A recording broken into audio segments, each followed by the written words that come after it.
Welcome back. If you are new, welcome. My name is Uli Marie and I read the Bible on my channel. If you have been wanting to read the Bible, I would love for you to subscribe and we can get to know the Word of God together. We have started from the book of Genesis and I'll be linking the series down below. We are currently in the book of 2 Samuel and we're going to continue today with 2 Samuel chapter 13, Amnon and Tamar. And the Bible reads. In the course of time, Amnon, son of David, fell in love with Tamar, the beautiful sister of Absalom, son of David. Amnon became so obsessed with his sister Tamar that he made himself ill. She was a virgin, and it seemed impossible for him to do anything to her. Now Amnon had an advisor named Jonadab, son of Shimea, David's brother. Jonadab was a very shrewd man. He asked Amnon, "Why do you, the king's son, look so haggard morning after morning? Won't you tell me?" Amnon said to him, "I'm in love with Tamar, my brother Absalom's sister." "Go to bed and pretend to be ill," Jonadab said. "When your father comes to see you, say to him, 'I would like my sister Tamar to come and give me something to eat. Let her prepare the food in my sight so I may watch her and then eat it from her hand.'" So Amnon lay down and pretended to be ill. When the king came to see him, Amnon said to him, "I would like my sister Tamar to come and make some special bread in my sight, so I may eat from her hand." David sent word to Tamar at the palace, "Go to the house of your brother Amnon and prepare some food for him." So Tamar went to the house of her brother Amnon, who was lying down. She took some dough, kneaded it, made the bread in his sight, and baked it. Then she took the pan and served him the bread, but he refused to eat. "Send everyone out from here," Amnon said. So everyone left him. Then Amnon said to Tamar, "Bring the food here into my bed, so I may eat from your hand." And Tamar took the bread she had prepared and brought it to her brother Amnon in his bed. But when she took it to him to eat, he grabbed her and said, "Come to bed with me, my sister." "No, my brother," she said to him. "Don't force me. Such a thing should not be done in Israel. Don't do this wicked thing. What about me? Where could I get rid of my disgrace? And what about you? You would be like one of the wicked fools in Israel. Please speak to the king. He will not keep me from being married to you." But he refused to listen to her, and since he was stronger than she, he raped her. Then Amnon hated her with intense hatred. In fact, he hated her more than he had loved her. Amnon said to her, "Get up and get out." "No," she said to him, "sending me away would be a greater wrong than what you have already done to me." But he refused to listen to her. He called his personal servant and said, "Get this woman out of my sight and bolt the door after her." So his servant put her out and bolted the door after her.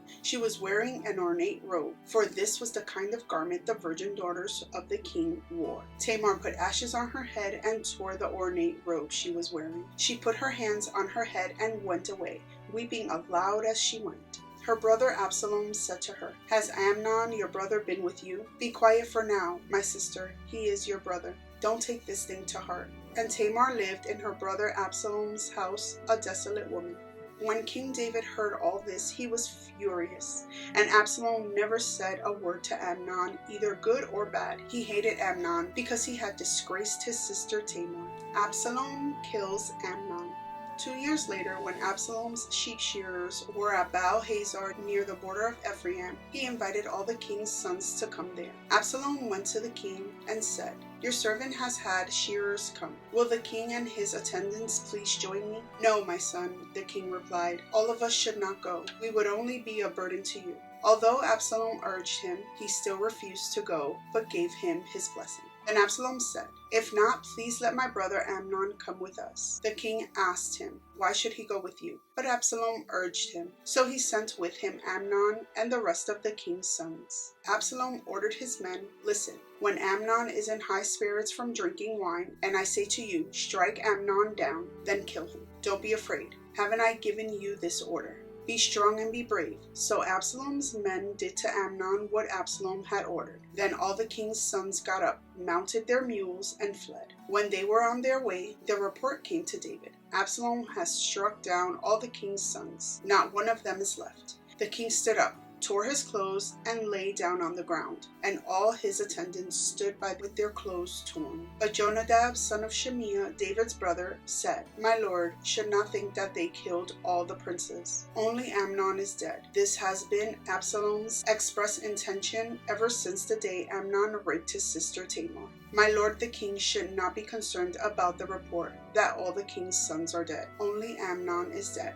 Meanwhile, Absalom had fled. Now the man standing watch looked up and saw many people on the road west of him, coming down the side of the hill. The watchman went and told the king, "I see the men in the direction of Heronium, on the side of the hill." Jonadab said to the king, "See, the king's sons have come. It has happened just as your servant said." As he finished speaking, the king's sons came in, wailing loudly. The king too and all his attendants wept very bitterly. Absalom fled and went to Talmai, son of Ammihud, the king of Geshur. But King David mourned many days for his son. After Absalom fled and went to Geshur, he stayed there 3 years. And King David longed to go to Absalom, for he was consoled concerning Amnon's death. 2 Samuel chapter 14. Absalom returns to Jerusalem. Joab, son of Zeruiah, knew that the king's heart longed for Absalom. So Joab sent someone to Tekoa and had a wise woman brought from there. He said to her, "Pretend you are in mourning, dress in mourning clothes, and don't use any cosmetic lotions. Act like a woman who has spent many days grieving for the dead. Then go to the king and speak these words to him." And Joab put the words in her mouth. When the woman from Tekoa went to the king, she fell with her face to the ground to pay him honor.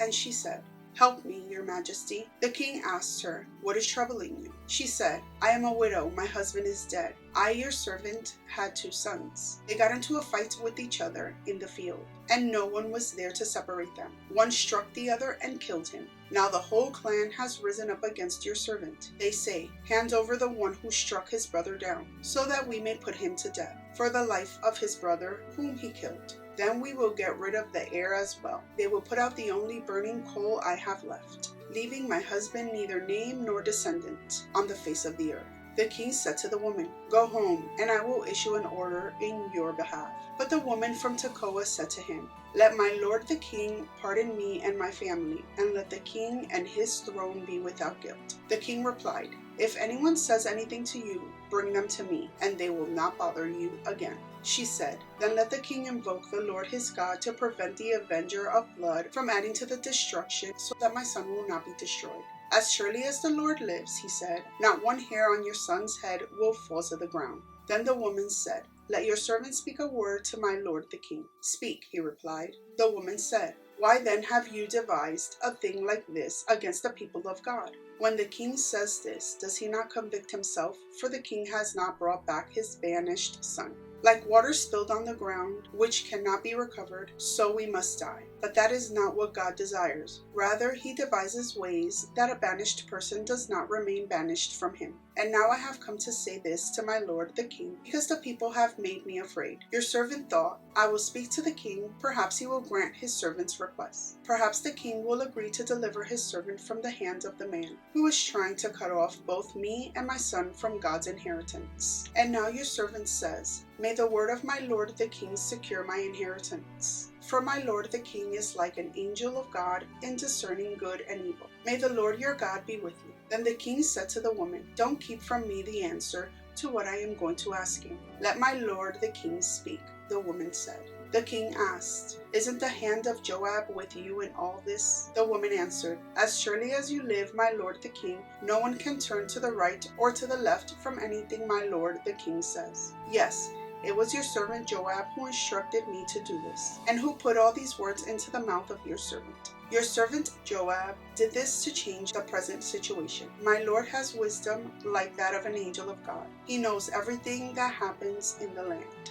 The king said to Joab, "Very well, I will do it. Go bring back the young man Absalom." Joab fell with his face to the ground to pay him honor, and he blessed the king. Joab said, "Today your servant knows that he has found favor in your eyes, my lord the king, because the king has granted his servant's request." Then Joab went to Geshur and brought Absalom back to Jerusalem. But the king said, "He must go to his own house. He must not see my face." So Absalom went to his own house and did not see the face of the king. In all Israel there was not a man so highly praised for his handsome appearance as Absalom. From the top of his head to the sole of his foot there was no blemish in him. Whenever he cut the hair of his head, he used to cut his hair once a year because it became too heavy for him. He would weigh it, and its weight was 200 shekels by the royal standard. 3 sons and a daughter were born to Absalom. His daughter's name was Tamar, and she became a beautiful woman. Absalom lived 2 years in Jerusalem without seeing the king's face.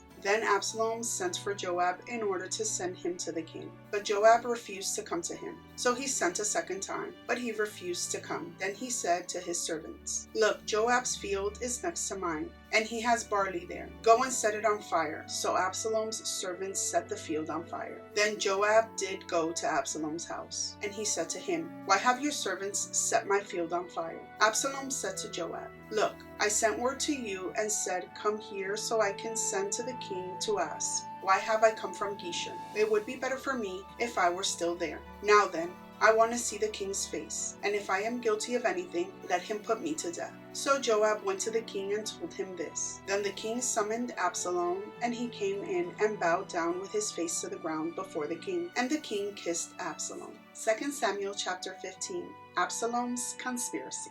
In the course of time, Absalom provided himself with a chariot and horses, and with 50 men to run ahead of him. He would get up early and stand by the side of the road leading to the city gate. Whenever anyone came with a complaint to be placed before the king for a decision, Absalom would call out to him, "What town are you from?" He would answer, "Your servant is from the tribe of Israel." Then Absalom would say to him, "Look, your claims are valid and proper, but there is no representative of the king to hear you." And Absalom would add, "If only I were appointed judge in the land. Then everyone who has had a complaint or case could come to me, and I would see that they receive justice." Also, whenever anyone approached him to bow down before him, Absalom would reach out his hand, take hold of him, and kiss him. Absalom behaved in this way toward all the Israelites who came to the king asking for justice, and so he stole the hearts of the people of Israel. At the end of 4 years, Absalom said to the king, "Let me go to Hebron and fulfill a vow I made to the Lord. While your servant was there living at Geshur in Aram, I made this vow. If the Lord takes me back to Jerusalem, I will worship the Lord in Hebron." The king said to him, "Go in peace." So he went to Hebron. Then Absalom sent secret messengers throughout the tribe of Israel to say, "As soon as you hear the sound of the trumpets, then say, 'Absalom is king in Hebron.'" 200 men from Jerusalem had accompanied Absalom. They had been invited as guests and went quite innocently, knowing nothing about the matter. While Absalom was offering sacrifices, he also sent for Ahithophel the Gilonite, David's counselor, to come from Gilo, his hometown. And so the conspiracy gained strength, and Absalom's following kept on increasing. David flees. A messenger came and told David, "The hearts of the people of Israel are with Absalom." Then David said to all his officials who were with him in Jerusalem, "Come, we must flee, or none of us will escape from Absalom. We must leave immediately, or he will move quickly to overtake us and bring ruin on us, and put the city to the sword." The king's officials answered him, "Your servants are ready to go wherever our lord the king chooses." The king set out with his entire household following him, but he left 10 concubines to take care of the palace. So the king set out, with all the people following him, and they halted at the edge of the city. All his men marched past him, along with all the Kerethites and Pelethites, and all the 600 Gittites who had accompanied him from Gath marched before him. The king said to Ittai the Gittite, "Why should you come along with us? Go back and stay with the king Absalom. You are a foreigner, an exile from your homeland. You came only yesterday, and today shall I make you wander about with us, when I do not know where I am going? Go back and take your people with you. May the Lord show you kindness and faithfulness." But Ittai replied to the king, "As surely as your lord lives, and as my lord the king lives, wherever my lord the king may be, whether it means life or death, there will your servant be." David said to Ittai, "Go ahead, march on." So Ittai the Gittite marched on with all his men and the families that were with him. The whole countryside wept aloud as all the people passed by. The king also crossed the Kidron Valley, and all the people moved on toward the wilderness. Zadok was there too, and all the Levites who were with him were carrying the Ark of the Covenant of God. They set down the Ark of God, and Abiathar offered sacrifices until all the people had finished leaving the city. Then the king said to Zadok, "Take the Ark of God back into the city. If I find favor in the Lord's eyes, he will bring me back and let me see it and his dwelling place again. But if he says, 'I am not pleased with you,' then I am ready. Let him do whatever seems good to him." The king also said to Zadok the priest, "Do you understand? Go back to the city with my blessing. Take your son Ahimaaz with you, and also Abiathar's son Jonathan. You and Abiathar return with your 2 sons. I will wait at the fords in the wilderness until word comes from you to inform me."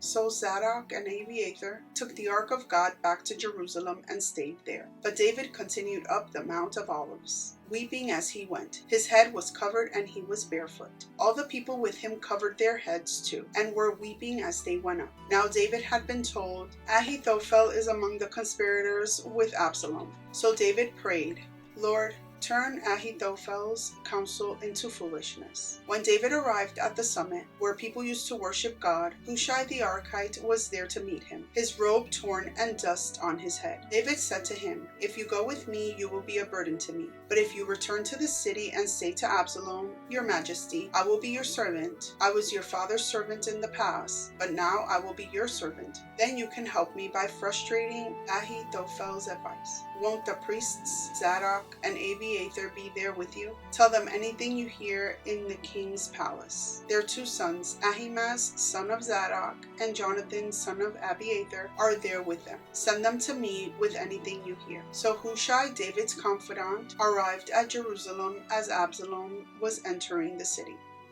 2 Samuel chapter 16, David and Ziba. When David had gone a short distance beyond the summit, there was Ziba, the steward of Mephibosheth, waiting to meet him. He had a string of donkeys saddled and loaded with 200 loaves of bread, 100 cakes of raisin, and 100 cakes of figs, and a skin of wine. The king asked Ziba, Why have you brought these? Ziba answered, The donkeys are for the king's household to ride on, the bread and fruit are for the men to eat, and the wine is to refresh those who become exhausted in the wilderness. The king then asked, Where is your master's grandson? Ziba said to him, He is staying in Jerusalem, because he thinks, Today the Israelites will restore to me my grandfather's kingdom. Then the king said to Ziba, All that belonged to Mephibosheth is now yours. I humbly bow, Ziba said. May I find favor in your eyes, my lord the king. Shimei curses David. As King David approached Bahurim, a man from the same clan as Saul's family came out from there. His name was Shimei, son of Gera, and he cursed as he came out. He pelted David and all the king's officials with stones, though all the troops and the special guard were on David's right and left. As he cursed, Shimei said, get out, you murderer, you scoundrel. The Lord has repaid you for all the blood you shed in the household of Saul, in whose place you have reigned. The Lord has given the kingdom into the hands of your son Absalom. You have come to ruin because you are a murderer. Then Abishai, son of Zeruiah, said to the king, Why should this dead dog curse my lord the king? Let me go over and cut off his head. But the king said, What does this have to do with you, you son of Zeruiah? If he is cursing because the Lord said to him, Curse David, who can ask, Why do you do this? Then David said to Abishai and all his officials, My son, my own flesh and blood, is trying to kill me. How much more, then, this Benjamite? Leave him alone. Let him curse, for the Lord has told him to. It may be that the Lord will look upon my misery and restore to me his covenant blessing instead of his curse today. So David and his men continued along the road while Shimei was going along the hillside opposite him, cursing as he went and throwing stones at him and showering him with dirt. The king and all the people with him arrived at their destination exhausted, and there he refreshed himself. The advice of Ahithophel and Hushai. Meanwhile, Absalom and all the men of Israel came to Jerusalem, and Ahithophel was with him. Then Hushai the Archite, David's confidant, went to Absalom and said to him, Long live the king!